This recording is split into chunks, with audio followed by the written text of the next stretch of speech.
Namaskara and welcome to our next session on the yogic life.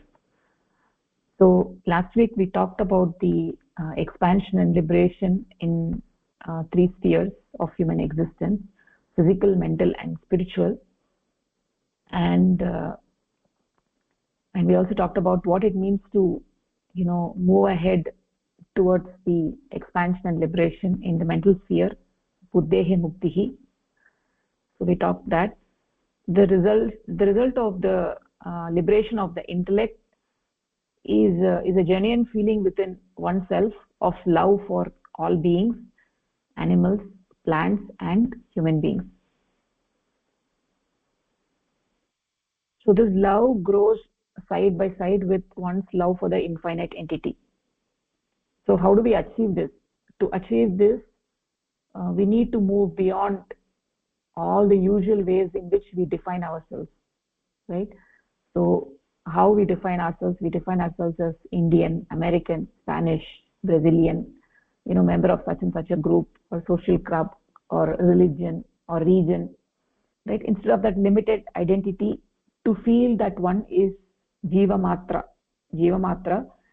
the result is that there is no difference as to whether another person is belonging to a particular religion or not, whether he is a Buddhist or a Hindu or a Christian or whatever it is. So the person in front of me is a santana of Paramapurusha.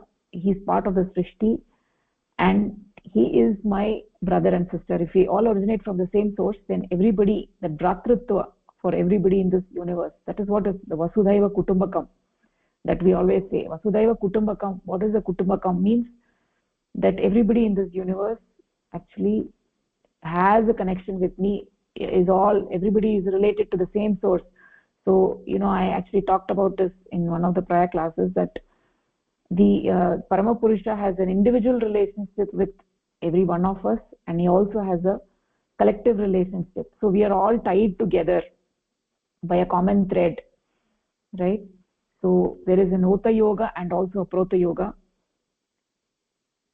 So knowing that, we have to understand that this Vasudhaiva Kutumbakam means we have to feel deep in our heart that the other person actually is my brother and my sister, right? So this is actually unusual. This is not common, right? People might talk about this, say Vasudhaiva Kutumbakam. They might talk about this. They might give lectures about this. But the question is, do they really feel deep in their heart, right? So even though it is very good to hear these lectures, Vasudhaiva Kutumbakam, yeah, sounds good, really sounds good, but do you really feel it in your heart, right? So does their behavior reflect that thought, right? So if it does, it leads to the association with people in all the corners of society, in all walks of life. So it becomes very, very evident, right?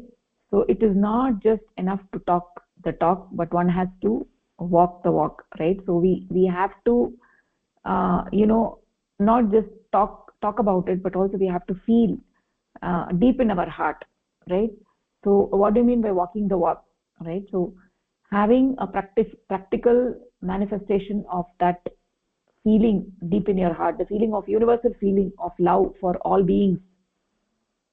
If somebody really feels it, then people naturally feel attraction to such personalities who are on the planet today, right? It is indeed a rare thing to have this mamata for everybody in this universe, to have this mamata in everybody in this universe. When you have this kind of mamata for every being in this universe, then what happens is that everybody in this universe actually feel an attraction towards you, right? So generally what we see in today's world is that people talk about it, Vasudhaiva Kutumbakam, right? We hear these lectures, but the question is, do they really feel in their heart? And how do we actually feel in your heart that the other person, the other being is my bandhu, is my friend, is my brother, is my sister? How do you feel that? That is through doing yoga sadhana. When you do yoga sadhana, then what happens is your mind expands, right? By that vistara, expansion of the mind, you automatically start feeling that connection with everybody in this universe, right? So those who actually follow the true yogic life, their minds will go on expanding. Everybody who takes birth as a human being has this potential to do this, right? Everybody can expand their mind. Everybody has this potential. So is there anybody who doesn't have potential? Like every human being does have this potential, right? But why do they not get this Shakti is because they chose not to engage in yogic life. Choosing not to can be something which is also we are unaware, right? So somebody chooses not to do it, is that is they are aware and they're choosing not to do it, or they are not choosing it because they're unaware, right? So it can be either. So if they do not have a desire in that direction, then opportunities will not present themselves. So the infinite entity, it is the duty of that infinite entity to present opportunities to one whose mind has such inclination, right? Mukti akanksaya sadguru praptihi. When you have that mukti akanksha, then Paramapurusha will manifest himself in some form. When you don't have that mukti akanksha, then the opportunity is not presented. So when you have that akanksha, then it becomes the duty of that supreme entity to present the opportunity to one who is ready for expansion of the mind, who has that inclination. Somebody who has a desire for that infinite entity, they do not have the knowledge from birth as to how to move towards that infinite, right? So but once they became aware that they have an infinite desire, they have an ananteshana. Like most people don't have that desire. They have the desire, but they don't have that awareness of it. Somebody who becomes aware of the fact that they have an infinite desire, and they wish to, manifest a lifestyle which reflects that desire, then it becomes the duty of Paramapurusha to, help that individual and present the path to that individual so that he can move in that direction. It is something that has to be learned, right? The desire is innate. So we have been seeing from the beginning that the definition of a human being means a being who has a desire, right? Who has a desire to attain that infinite. The desire to know that single infinite entity, Anadi Anant Satta. All human beings have that, and other beings, except human beings, the other beings like plants and animals, they do not have that. So it is a unique dharma of every human being. But those who have awareness of that desire, that is essentially those whose inner eyes have been opened, they get the opportunity, right? Brahmaiva guruhu naparaha, and mukti akankshaya sadguru praptihi. When you have that akanksha, sadguru presents himself. So every human being has the potential to be like that. So there is no need for such people to be rare in this world, right? So even though it appears to be rare in this world that people who have chosen this path and have succeeded in this path, it doesn't have to be like that. Everybody has the potential. So we just need to engage. We need to know about it and start engaging in that, right? Even though currently it is rare, but there is actually no need that it should be like that, right? So that is indeed the purpose of this Srishti, right? That is why Paramapurusha created this Srishti, so that human beings actually can move forward. They can move forward.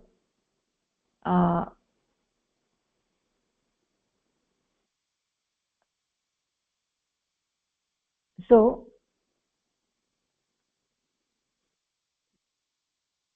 if they have, if one does not have the desire for that infinite, then they are not going to move in that direction, right? So all human beings have that thing, but other beings do not have it. So those who are aware, those who have that deep that innate desire to attain that entity, they will be presented the opportunity, right? So every human being have the potential. As long as they have a human mind and a body, you get that opportunity to move forward, right? So we are all human beings, but we are human beings on the outside, but internally we are not human beings. We are still, pashus. To become human in the human form rather than to remain animal in the human form, so we need to know the path, and we need to know the yogic path and move in that direction, right? So this feeling of mamata towards everybody, right? That everybody is mine, this universal feeling, right? It is completely, it is not fanaticism or anything, it's not an extremism or anything like that, but it is, what we're talking is a scale of balance rather than scale of excellence. So we've talked about that in the past. So if a child gets 100% on their exam, then nobody can accuse them of being an extremist, right? Because on the scale of good, being extreme is actually a good thing. If whereas somebody needs to sleep a certain number of hours at night and they do not sleep at all, the whole night they're awake, then that is unbalanced, right? So if somebody becomes a terrorist in support of their extreme views, that is unbalanced, that is fanaticism or extremism. But what we are talking is in the scale of excellence, in the scale of doing something which is dharmic, which is actually good, which helps one to increase one's desire for the infinite, right? And arranging your life in such a way, right? And helping others to move in that direction. This is all not extremism or radical, but it is a deviation from the average in the society today, right? So being on the scale of good, being extreme is actually a good thing, right? So most people, as we have seen in the previous classes, that when we are born, we are all pashus. We're all pashus because that is what we do, ahara nidra, right? And then we're talking about, then when the inner eyes open, we from the pashu jivana we become the veeras, right? Because we engage in the yogic life, become veera, we do the alinganam of the struggles, we embrace the struggles, because there are a lot of struggles involved. Every day there is a struggle, whether I should do this or that, right? We embrace the struggles, we become veera, right? And then further from that, as we engage in sadhana, we can become devas, right? So at every step of the way, Paramapurusha is there. It's not that we are alone, right? When we are pashus, even then Paramapurusha is there. He is in the form of Pashupati, right? He is Pashunam Patihi, and he's there helping us and supporting us. And when we decide, when our eyes are open and when we engage in the yogic life, then become Veera. Then even then Paramapurusha is there. He is a Veereshwara, right? He's there supporting us as a Veereshwara. And then when we engage in sadhana and become Deva, even then he is there. He is Mahadev, right? So at every point in time, Paramapurusha is always there with us, right? So nobody can say that, oh, sometimes people say, I want to be alone, I don't want anybody, I want my space, I want to be alone. Is there really a possibility that we can be alone? Nobody can be alone, right? At every point in time, Paramapurusha is always there with you, as a Pashupati, as a Veereshwara, as a Mahadev, right? So as when we are born, we are all pashus, we are animals in human form, and we are talking about moving towards expansion and liberation in all this three spheres of human existence: sharirik, manasik, and adhyatmic, the physical, mental, and the spiritual spheres. So when we are doing that on the mental sphere, we talked about the physical plane, right? The asanas, sattvic ahara, whole food, plant-based diet, right? Nirjala upavasa, regular exercise, all the different things that we have been talking about in the physical sphere. And in the mental sphere, we are talking about increasing the love for one and all, right? We are talking about one's love for all things, right? To everything, 360 degrees, to everything that should come within that. So it creates a feeling of mamata for all the things in this universe, from one single celled organism to plants, to animals, to stone, everything. So everything is mine, everyone is mine, it is a very very beautiful feeling. It's a beautiful there is no divisions your mind there is no divisions in your mind that this is mine and that is not mine, right? So this is actually a very very big thing. This expansion on the mental sphere is a very very big thing, right?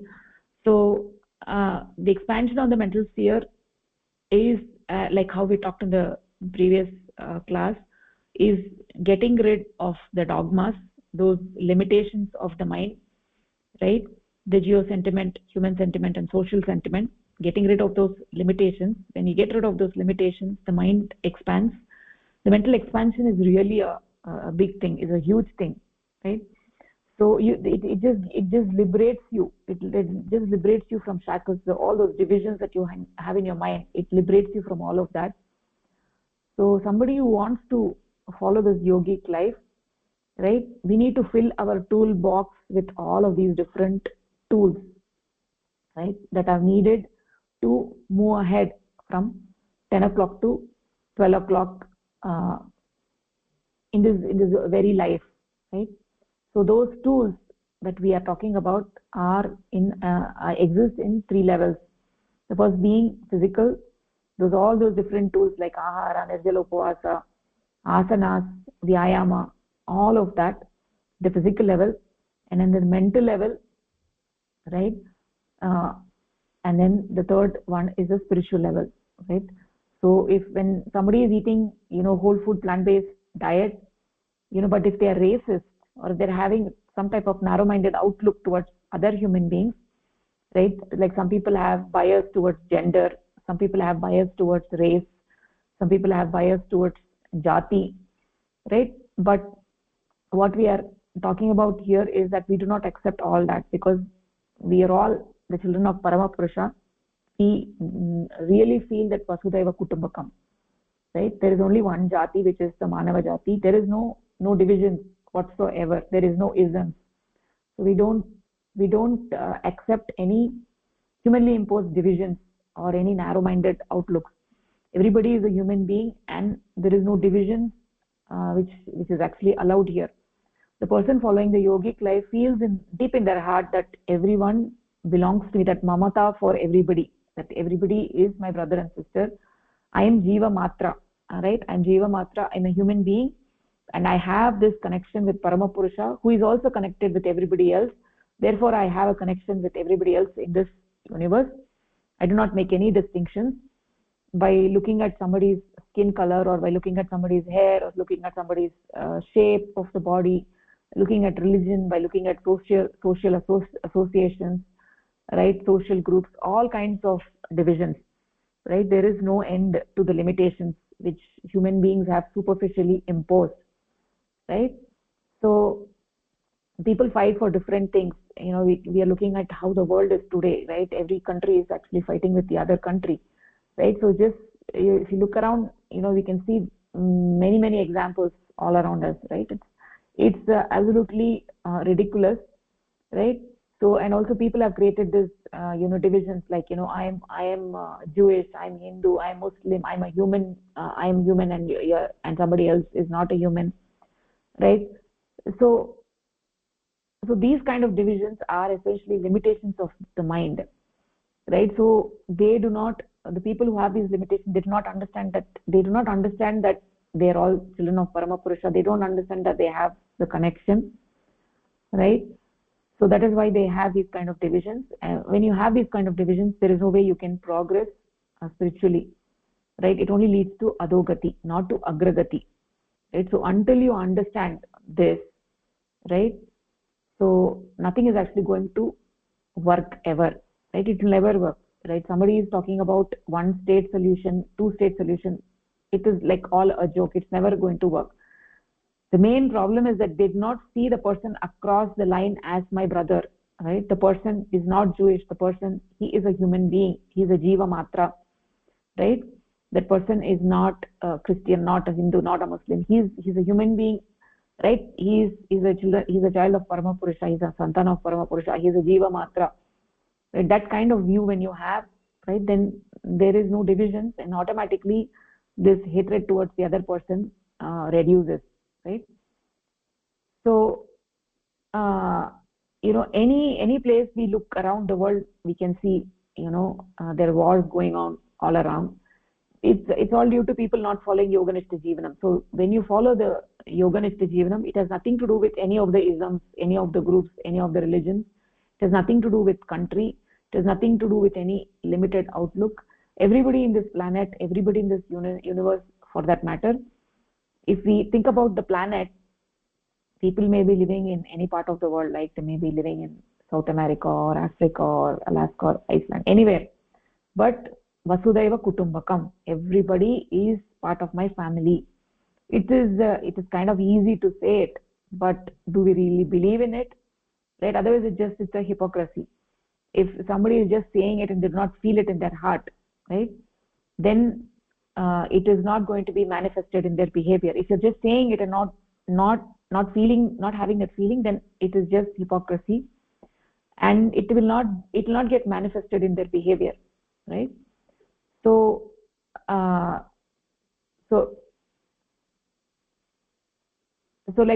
what we have to do is we should feel deep in the heart. We should feel this friendship with whether somebody is cleaning the street, or whether is a member of a senate, or whether he's a member of the parliament, or he's a big businessman, whether he has has a lot of money or he has no money, right? He's well educated, somebody is not educated, somebody has religious affiliation, right? In whatever manner it will be manifested, but right, this is actually very deep subject. So Yoganishta Jeevanam naturally gives rise to Vasudhaiva Kutumbakam, right? So otherwise we're just talking about has no value. So this feeling of this mamata, right, this feeling of mamata for everybody in this universe, that arises when you do sadhana, yoga sadhana, then your mind really expands. When your mind expands, then you'll be able to embrace everybody as Jiva Matra, right? So that is why it is important that we have to do all those changes that we talked at the physical level, at the mental level, and also at the spiritual level. All those tools that we talked about at the physical level, at the mental level, and the spiritual level, we need to engage with those things. We need to accept those things, make those complete changes, right? And particularly in the food, we talked about making complete changes, right? Those of you who are doing it, you're experiencing it, right? Your digestion has changed, the amount of sleep that is needed is changed, level of energy has changed, health has improved, right? There's no medication, allopathic medications have gone down to zero, right? So the chronic degenerative diseases, right, that most people today are suffering from, those diseases are all gone, right? So right, on the physical plane, one should be able to live up to the age of 100 without any ailments, right? Their mind must be very, very alert, right? So right, it's not like at the age of 60 somebody says I can't move my hand, I can't move my leg, and they're bedridden, and they're not able to recognize anybody, right? Not able to move around. That kind of life is not what we're talking about, right? A person who is a yogi will never live like that, right? They will always be independently living. Even at the age of 90 or 100, they'll be able to walk and talk and move around and do their things, right?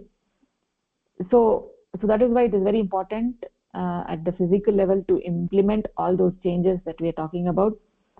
So we are not only talking about lifespan, but also we're talking about the health span, right? The two are not the same thing. Somebody who has a long health span, right, up to the end of their existence on their planet, they're very vigorous and their mind is proper. They don't have dementia or any other ailments, right? So human being was not supposed to, was not designed to stop malfunctioning, right, in all kinds of ways before the day of the death.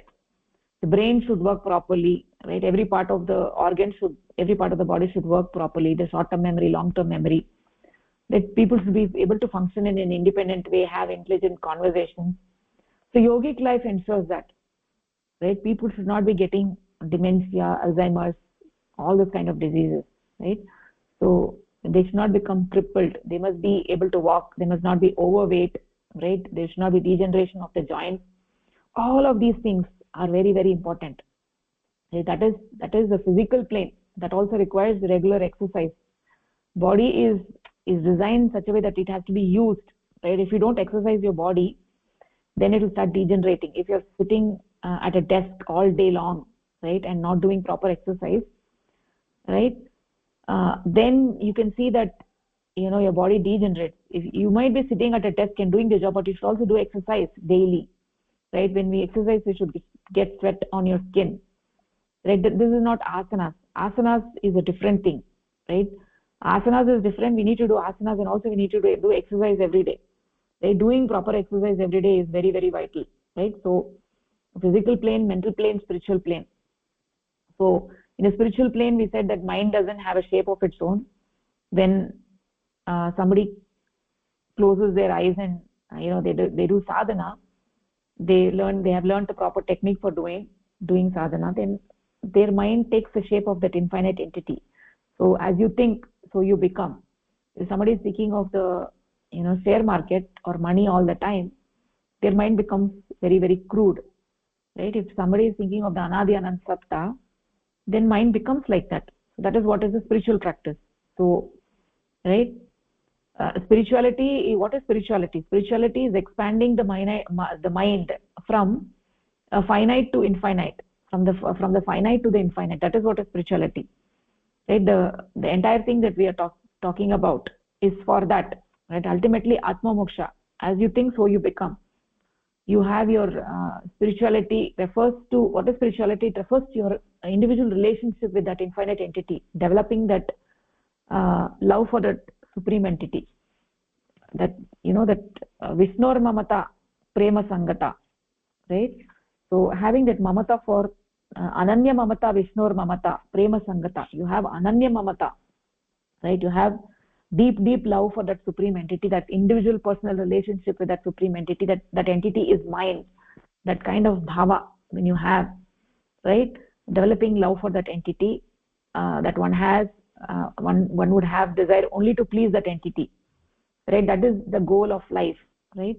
Then one forgets that small existence, that small I feeling that one has, that aham brahmasmi, that big I feeling, that becomes one's everything. And then one actually loses one's feeling of distinction from that entity. So as long as you have this pritak bhava, that I am different from that entity, your life continues on this universe, and you keep getting punarjanma, right? When your small existence, right, you forget your small existence, and that big existence becomes everything, right? When there is no feeling of distinction from that entity, what that entity wants, I want, right? Whatever Paramapurusha wants, I want. I don't have my individual desires.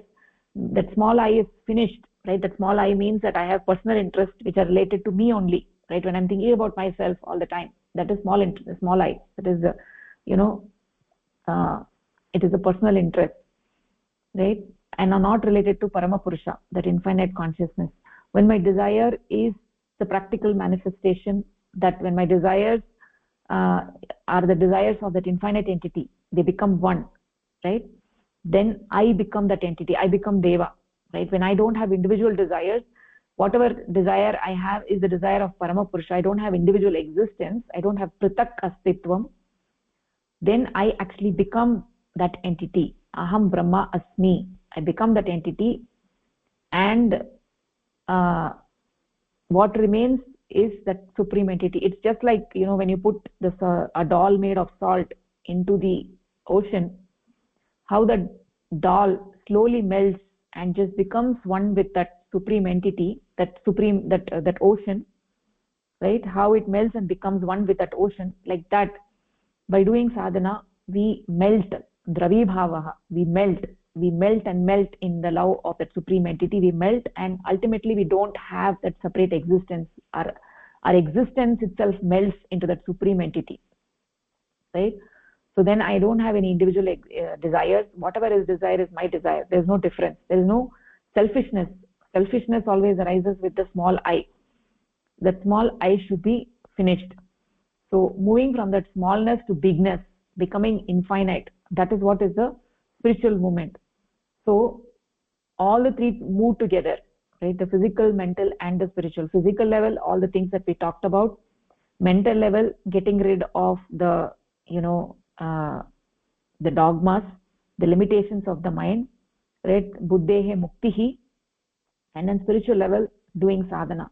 By doing all of this, you're expanding physically, you're expanding mentally, and you're expanding spiritually. Physically expanding in the sense that you're creating a conducive environment for the mind to survive, right? So that is what is the real yogic life, and it is very, very beautiful. One who fully engages, right? One who fully engages will be able to experience whatever I am talking about here. So you need to fully engage. So there is nothing called as I will do little by little, I'll do today little, I'll do tomorrow, none of it.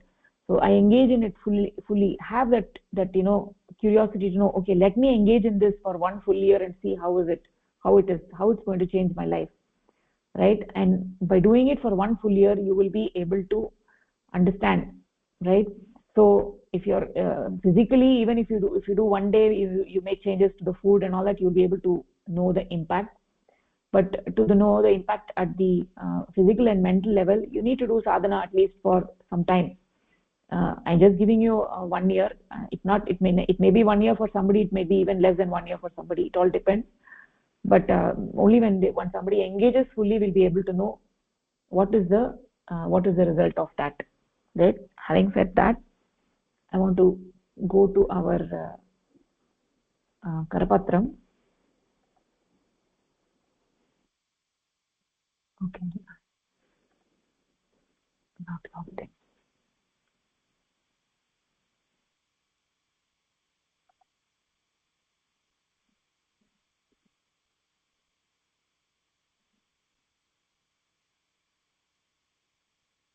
Sorry, one second. I'm trying to share my screen.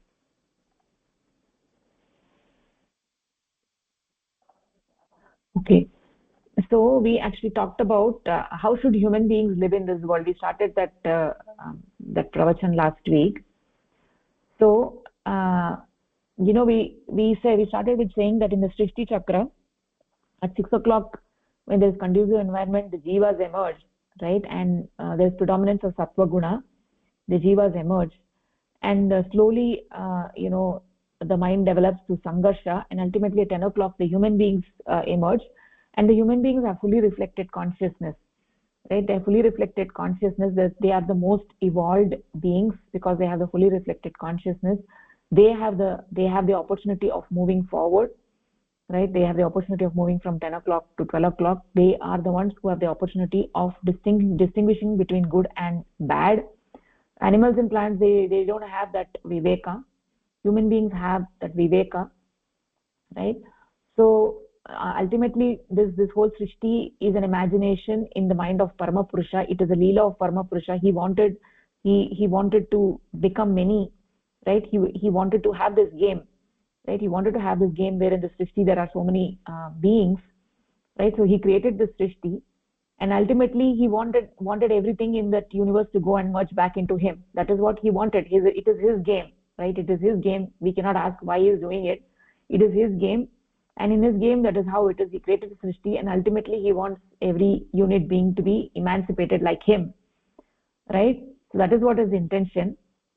And in this Srishti Chakra, we have the Sanchar Dhara and the Prati Sanchar Dhara. In the Prati Sanchar Dhara, which is the movement from the crude to the subtle, right? And ultimately the human beings come who are more subtler than the other beings, and they have the Swatantra Ichha. If they want, they can move forward or they can go backwards, right? That kind of choice they have, right?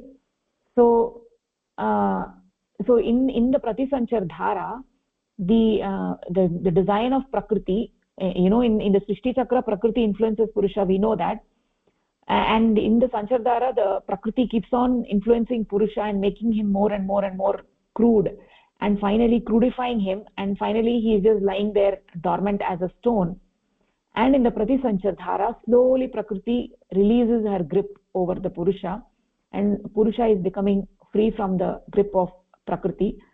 And even though Purusha is getting liberated from Prakriti, but the human beings who emerge at 10 o'clock are still bound by Prakriti, because there is remaining length that needs to be covered by the human beings so that they can get completely liberated from Prakriti. That is the moment from 10 o'clock to 12 o'clock, where the unit consciousness is under the bondage, and the movement of the creation from the crude to subtle does not come to an end at that point in time. So because the human beings are in that subjugated position, right? So the if the human beings engages in yogic life and tries to expand their consciousness and also obey the laws of Prakriti, then he gets agragatihi. So if he doesn't engage in sadhana and he doesn't follow the laws of Prakriti, then he doesn't get agragatihi, he gets adogatihi, right? As a result, punishment was also given, right? So the further movement towards subtlety is halted, is temporarily affected, right? So we saw all of that.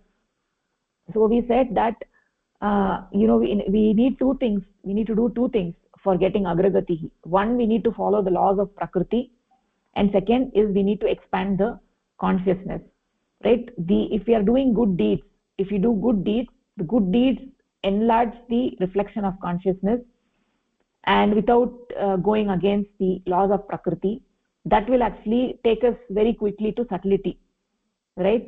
Following the laws of Prakriti and working according to her dictates. Like one example of following the laws of Prakriti is like Prakriti has designed human beings to take sattvic ahar, right? To take whole food plant-based diet, right? Do exercise, do all of that to maintain the body so that you can proceed forward. But on the other hand, if human beings want to go against the law of Prakriti, they start eating animal products, they start doing all of that, they are not exercising, right? They're eating whatever they get. That means they're not following the laws of Prakriti. So that means their mind degenerates. If their mind degenerates, then they're not going to get agragatihi. Essentially what we're talking about is whether the mind is getting it's not getting degenerated. If there is an agragati of the mind, if the mind is expanding, how will the mind expand? The mind will expand if you operate according to the laws of Prakriti and also engage in sadhana, then the mind will expand. On the other hand, if you're not following the laws of Prakriti, if you're eating whatever that is available, or whatever that you get, whatever you see, right, or whatever you like, then what happens? You're going against the law of Prakriti. And also if you're not engaging in yogic life, doing yoga sadhana, then the consciousness is not getting reflected clearly. Then your mind is actually getting degenerated. When mind is getting degenerated, that means you're going from subtle to crude. So you want to go from crude to subtle. You want to go from subtle to subtler, right? If human beings are subtle, but you want to go even more subtle, so that you're going towards Parama Purusha. So you need both of them. So for that you need to do good deeds. You need to do good deeds. So actions which make one follow the laws of Prakriti and also increases the reflection of consciousness are called good deeds, or called Uttama Karma, right? And they're also called as Vidya Maya, right, which is associated with Vairagya and Viveka. So we also saw what is Vairagya in the last class, right? Vairagya does not mean living the world and going and living in Himalayas. It means living in the world, understanding proper use of things, right? Use things correctly, right? A particular object may have several uses, but what is the right use of that, right? Like for instance, alcohol is an intoxicant, right? It's not good for your body and mind. But if it is used as a medicine, and if somebody is suffering from disease, right, to get rid of the disease, if you need to take that alcohol, then as a medicine is a right use. So the right use of a thing is actually called as Vairagya, right? So Vairagya means Viragasya Bhavaha. Viragaha means Ragaha means it's not anger or something like that. Ragaha means it is colored. We should not be colored by the objects of the world. The objects of the world should not dictate our behavior, right? When we look at a thing, we must be able to understand, is that thing required for me or not, right? So we should be colored by Parama Purusha, not colored by the objects of the world. We should develop indifference and not be attracted to the crude things of the world. When we become like that, then the mind becomes subtle, right? When the mind becomes subtle, then what happens?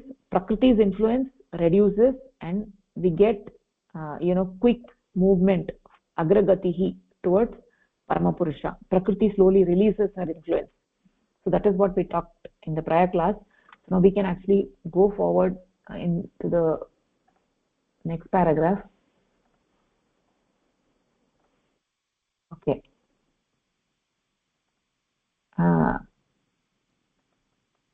Pushpalata Bhagini, do you want to take the next one? Bhagini.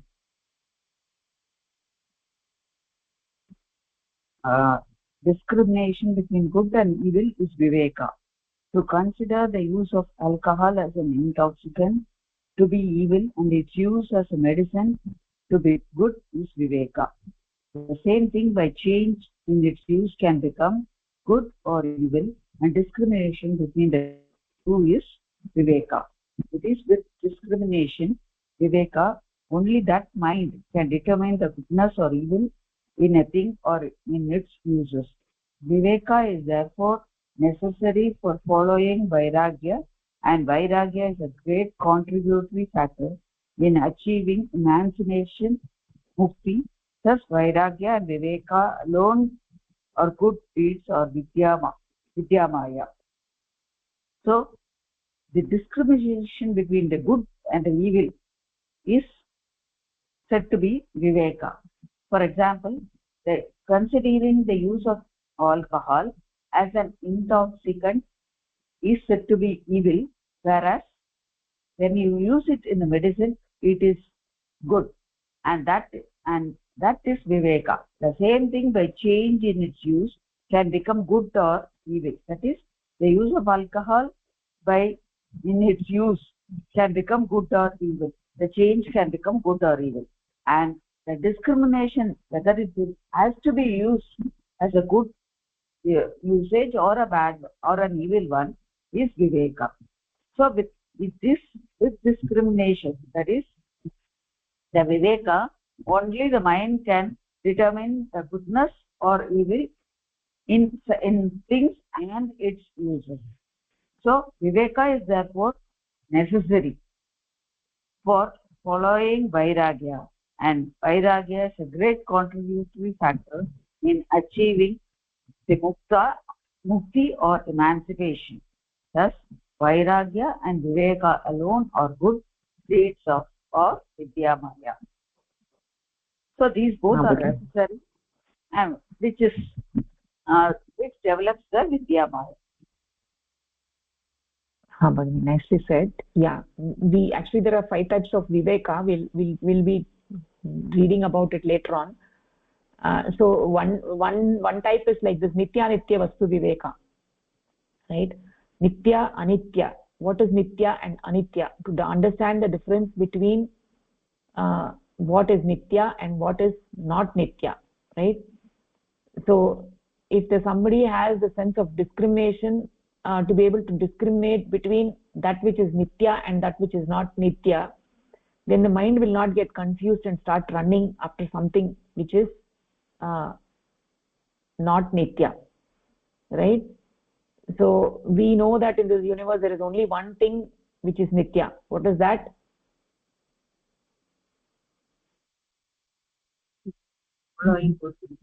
Paramapurusha. Paramapurusha is the only thing that is nitya, right? So, and everything else in this world is anitya.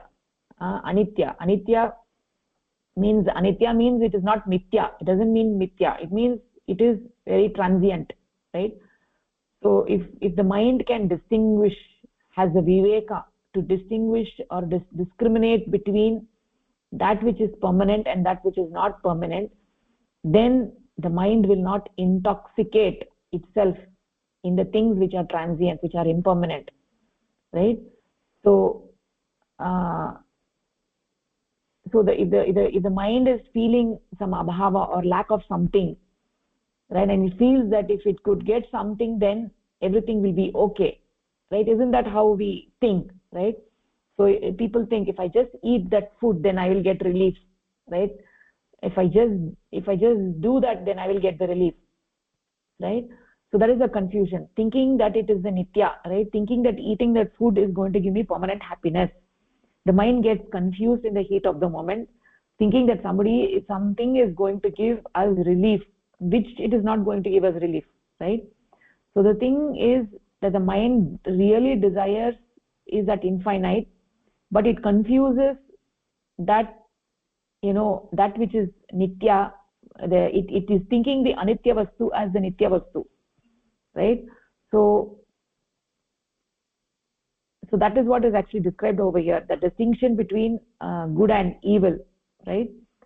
So this alcohol is anitya, right? If somebody is going to think that alcohol is going to solve my problems, it is going to give me relief, then they are going to misuse it. The purpose of alcohol is not to give the mind relief, and the mind is constantly seeking to get relief from its pressures and stresses of this world. And anything besides Paramapurusha that may look like it is giving relief, right? Then and when a person is using that, then he's starting to misuse that thing, right? In his effort to get relief from that thing, right? So that is the sense of viveka, understanding the difference between nitya and anitya. If somebody understands that thing is anitya, and that is not the object of my enjoyment, the object of my mind's enjoyment, should be Paramapurusha, then that person will never get confused. He will never misuse the object, right? So in that way, this viveka and vairagya are working together. Viveka and vairagya are very, very essential, right? They are actually vidya maya, they are good deeds. So when we use a viveka and vairagya, we don't get colored by the objects of the world, and we are able to discriminate between good and bad, right? Then what happens is that you're following the laws of prakriti. When you do good deeds, you're following the laws of prakriti, and also when you engage in sadhana, you're expanding your mind. So those things are all very, very much essential for agragati. Okay, so we'll take the next one. Chandrasekhar Mohan, do you want to take? Okay, evil deeds are avidya maya, or just the opposite of these. Actions which dim the reflection of consciousness and also lead one to go against the laws of prakriti, or evil deeds. Evolution of unit consciousness only means the reflection of consciousness becomes clearer and greater in density because of mind becoming more subtle. This would be possible only when the speed of movement towards subtlety is increased, as then alone will mind tend to become more subtle. The more the mind is absorbed in crude objects, the more unit consciousness is dragged backwards, because the reflection of consciousness becomes dimmer with greater expression of prakriti. Mind being absorbed in crudeness remains more under the influence of prakriti, with the result that the onward march of unit consciousness is halted. Then actions that lead one to go against the laws of prakriti also halt the evolutionary march towards subtlety, because the consequences of the punishment inflicted by prakriti for defying her have to be suffered before progressing further. The unit consciousness is debarred for that time from gaining subtlety.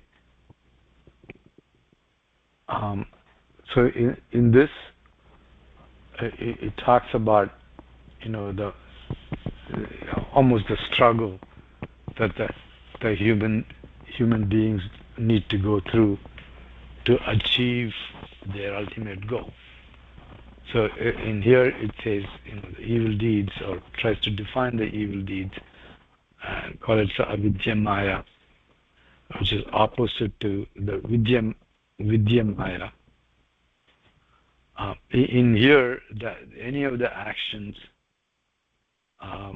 that that doesn't really enhance the, each of us reflecting and consciousness.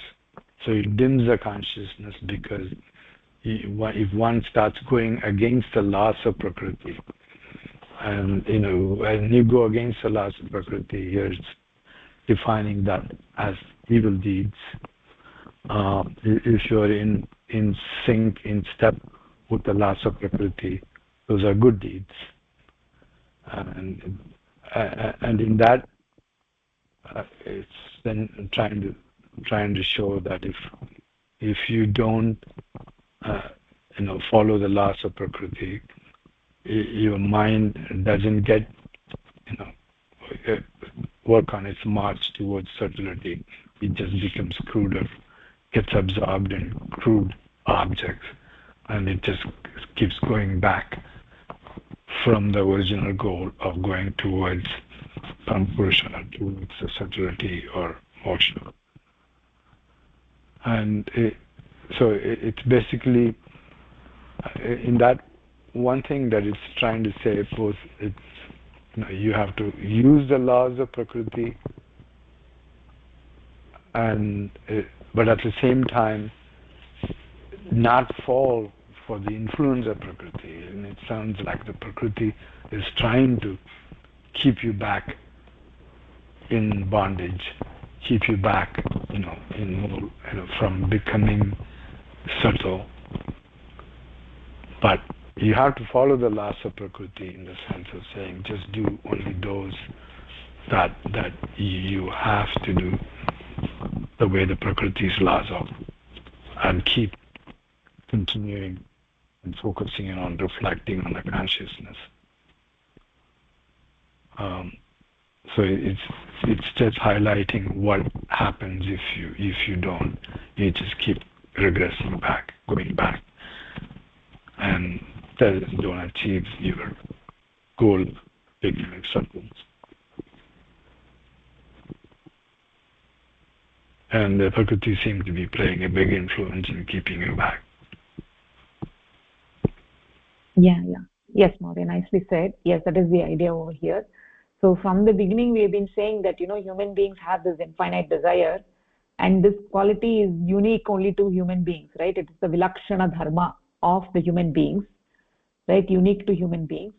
It is a quality present in all human beings, but not present in other beings, right? Which is the human dharma, Manava Dharma. Those who follow that Manava Dharma will be moving from 10 o'clock to 12 o'clock quite speedily, and those who do not follow will ultimately having this adogatihi, right? Eventually, ultimately, later on, they might be moving from 10 to 12, but they will have to do via 6 o'clock or via 8 o'clock or 7 o'clock, right?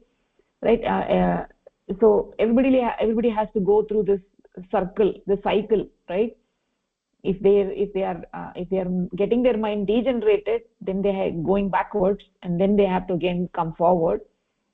We don't know how long that will take. And then those who are engaging in the Manava Dharma will be going from 10 o'clock to 12 o'clock, right? So the first time we got the human body, we are so familiar with the Pashu Dharma, right? That even after we got the human body, the default is Pashu Dharma. As a result of that, because the Pashu Dharma is a familiar path, that we engage in that Pashu Dharma and degenerate ourselves. So instead of moving from 10 o'clock to 12 o'clock, we may go backwards, right? Then after yugas of sangarsha, of struggle, right? Then, after degenerating for several janmas, then we went back to 8 o'clock, 6 o'clock, or 6:30, or 7 o'clock, or whatever the time on the clock, depending on how much our mind is degenerated. Then again, after that, we got back to 10 o'clock. And if we don't engage in the Manava Dharma, then we degenerate ourselves again, right? So that ultimately, our goal is to go from 10 o'clock to 12 o'clock, right? Getting the human life, having the inner eyes open, and when the eyes are open, that, realizing that this Pashu Dharma is not my Dharma, right? Using that free will, opting for that Manava Dharma, right? Then they have the choice. At the human being stage, they have the choice whether I want to choose Manav Dharma or the Pashu Dharma. Most majority choose the Pashu Dharma and keep going in the direction, falling in the chakra of Janma Marana. Those who choose the path of Manava Dharma and make Paramapurusha the goal of their life, they get the Agragatihi. So we've been talking about this, all of this from day one, right? So, when you follow the rules of Prakriti and also engage in a proper, make those lifestyle changes and engage in the yoga sadhana and, making your mind more subtle, then the consciousness gets fully reflected, the mind expands towards the infinite, right? So in accordance with all of those things, they're going to follow the Viveka and Vairagya. The mind is going to be colored by Paramapurusha, right, and not colored by the objects of the world, right? In accordance that, the mind will go upwards. On the other hand, if a person is following the Pashu Dharma, is not using Viveka and Vairagya, he is colored by the objects of the world, right, not by Paramapurusha, then accordingly his mind will go down, and at the time of death, right, which everybody experiences after living in this world for a certain number of time, then the mind will have to at the time of death, the mind will leave the body and it will have to experience the samskaras, right, the accumulated samskaras from all the actions that were committed in this life. And those people who are engaging in the yogic life and who's following Madhu Vidya and Brahmacharya Bhava, right, who has this feeling of Ananya Mamata, Vishnur Mamata, that person will actually merge, his mind will merge into the supreme entity, right, and that person will not have a rebirth, right. Is essentially at the time of death, what is the quality of your mind, right? Depending on the quality of mind, it will either get rebirth or it will merge into Paramapurusha. So everything is in the mind, right? So this chapter is actually dedicating in a fuller way as to how all of this is happening. So this is actually an interesting chapter, right? So that is what is being said over here in this paragraph. So it all depends. The choice is with us, how we want to engage. We want to progress further or we want to go back. If you want to progress further, then you follow the rules of Prakriti, you engage in yoga sadhana, expand your consciousness, and you do Madhu Vidya, you do all of that, then you progress further. On the other hand, if you don't do all of that, you go against the rules of Prakriti, you don't engage in yoga sadhana, you engage in crude things, then mind becomes crude, then you fall in this Janma Marana Chakra. So that is what this is being said over here. Okay, so next paragraph, Shubham Bhagni.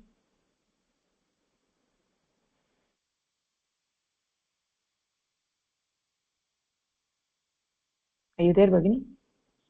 Yes, Bhagini. Yeah. Actions which throw mind to crude objects and lead one to act against the laws of Prakriti are evil or Avidya Maya. Vidya Maya is the creator of Sadripu, 6 enemies, and Aspash, 8 fetters. Ashtapasha,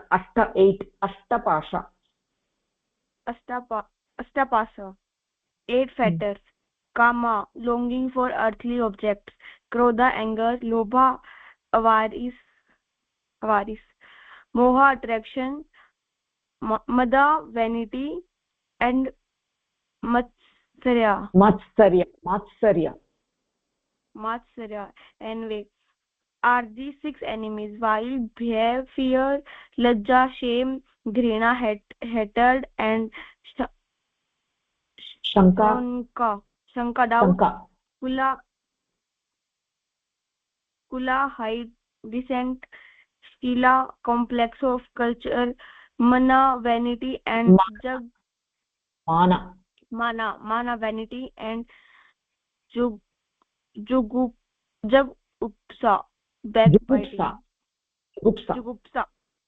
backbiting are the 8 fetters.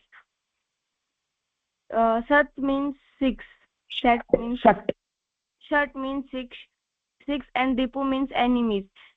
These 6 faculties in human beings are termed as enemies, as they absorb the mind in crudeness and stop its march towards the subtle. The supreme rank for unit consciousness is subtle, and anything which holds it back from reaching the supreme rank is its enemy. These six faculties are therefore termed as six enemies. Astapasa means the eight fetters. Anyone bound by fetters will lose his or her capacity of movement. In the creation, we find the movement of human beings is from the crude to subtle. That is, human beings have to move towards the subtle, but by their learning towards the eight fetters such as lajja, bhaya or gharina, they get absorbed in crude things only, and their progress towards the subtle is stopped. Bhagini, Yes. Bhagini, subtle. The B is silent, not subtle, subtle. B is silent, Okay, subtle. okay. Mm-hmm. In this paragraph, it is shown that we have six enemies that stop our that six enemies that hold our capacity of, like, they hold ourselves back from reaching the supreme rank, so that's why they are our enemies. And eight fetters that don't allow our movement from crude to subtle. So these six enemies are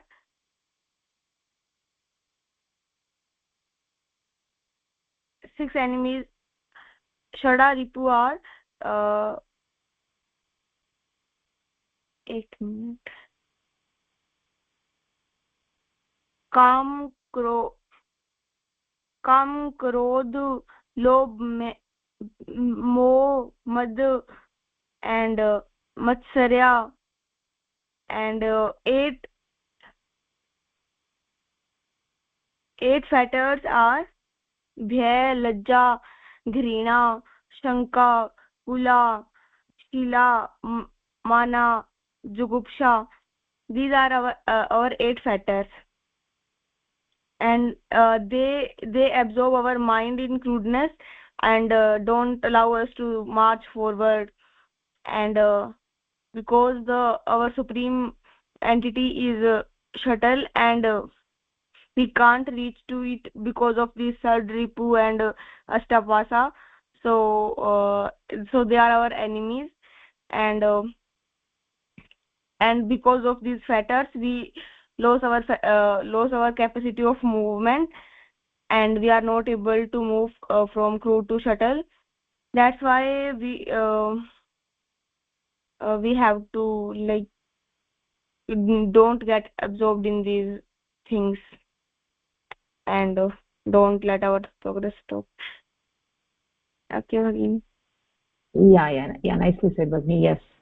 So ultimately we have to keep a global view over here, that this is analyzing the different types of negative actions which are there, right? So ultimately for a sadhaka, these negative actions are unnatural, right? It is unnatural because he has the love for that infinite. All types of negative behaviors which generally human beings tend to, it is because of absence of love for that infinite entity, right? So we actually have 1,000 vrittis. We have 1,000 vrittis, right? So of the 1,000 vrittis, there is one vritti for Paramapurusha, the attraction for the infinite. If somebody is, by the grace of Paramapurusha, able to develop that attraction and love for the supreme entity, then all the sentiments of limited nature, all these negative actions that we are talking about, will all fade away, lose their grip on the human being. So in the absence of that attraction, then of the 1,000 vritti, there is only one vritti, which is the paravritti. Then if the other vrittis, the one vritti which is towards Paramapurusha, there are other 999 vrittis. If a human being becomes a prey to those vrittis due to negative samskaras, right? And then all the negative pravritti, all the negative tendencies which they otherwise have, right? Then they will actually get adogatihi, right? That small minded thinking, right? So when people are focused on their small I feeling, right, then they're not working in their own welfare. They're thinking about selfishness, their own selfishness, and that selfishness is goading them towards their self interest, right? So what that ultimately leads to is they're working against themselves, right? The smaller their radius of compassion, ultimately because of materialism, because of capitalism, then human being gets more and more limited, right? When they get more and more limited, they only think about themselves. So these Shadripus and Ashtapashas are result of that. So when the human mind is small, then it thinks only in that very small way.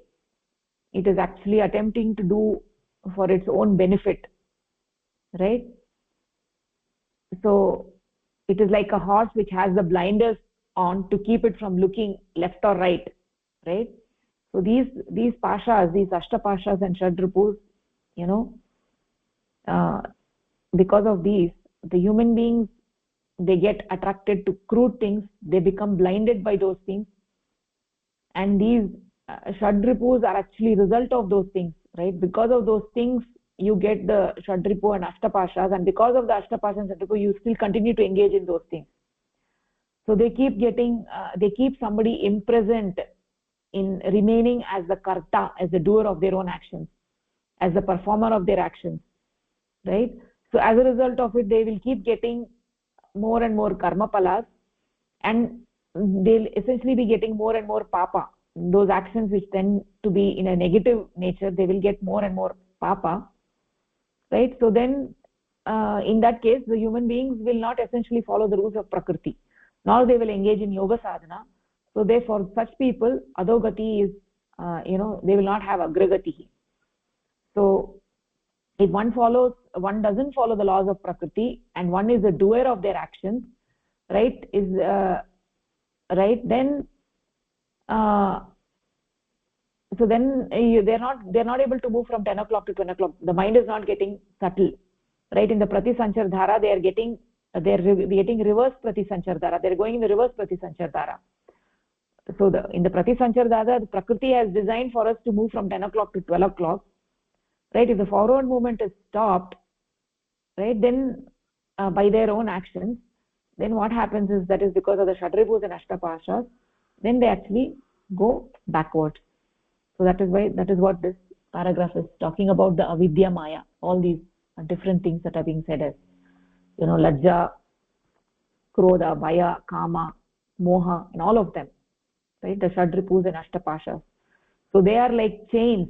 They are like chains which binds the human beings and prevents them from going forward. We have to break the chains by engaging in yogic life, and by doing yoga sadhana, automatically these shadripus and ashtapashas, as your mind slowly expands because you're constantly thinking about parama purusha, then these shutters will also completely get dissolved.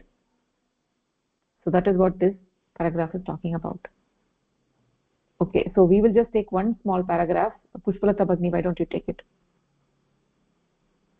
Bhagini, to follow Vidyamaya would be a good deed.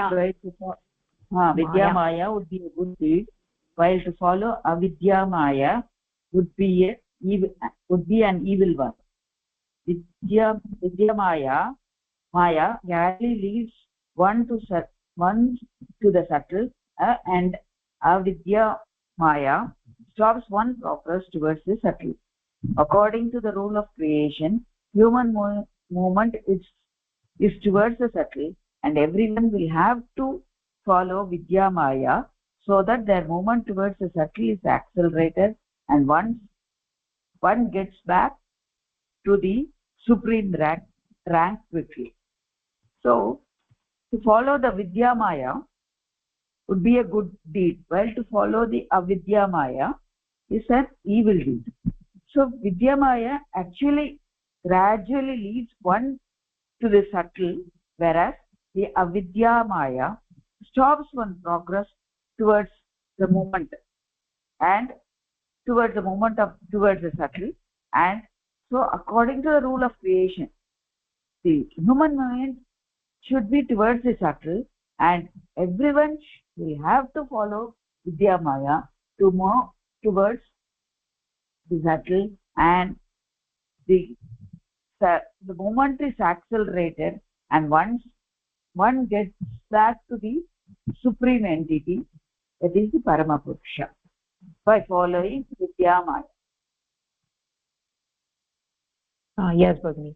So essentially human beings, we have the free will, right? So whether we can follow Vidyamaya or Avidyamaya. If you follow the Vidyamaya, your radius with Paramapurusha will decrease, right? So there are actually two ways of looking at this. So we have talked about, looking at it as a clock, right? So there is another way of looking at it as if that Paramapurusha, the second way of looking at it is called as a Brahma Chakra, right? So here it's working like a solar system or like an atom which has a nucleus and electrons.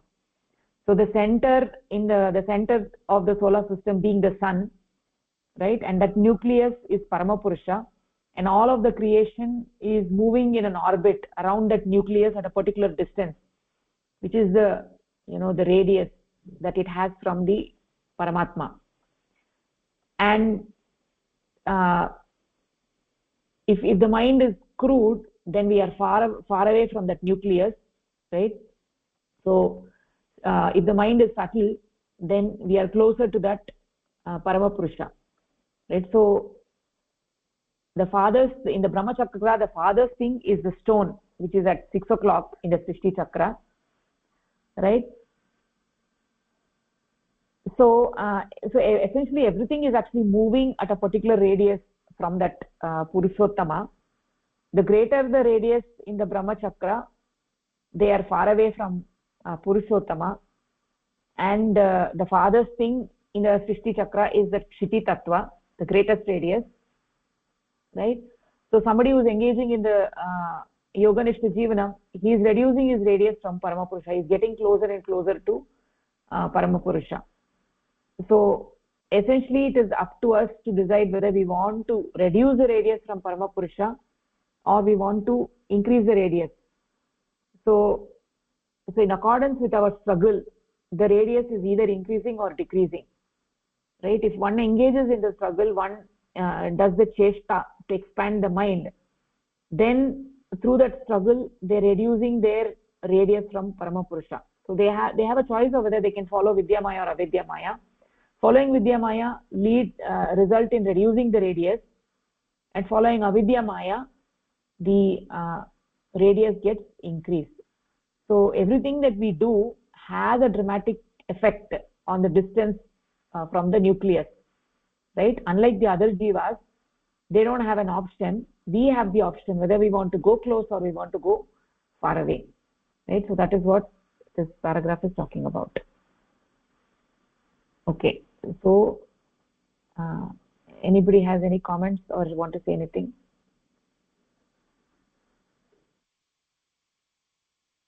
Okay, so we will actually stop here and continue from the next page, next class. Okay, धन्यवादः, नमस्कारः. धन्यवादः, नमस्कारः. धन्यवादः. धन्यवादः, नमस्कारः.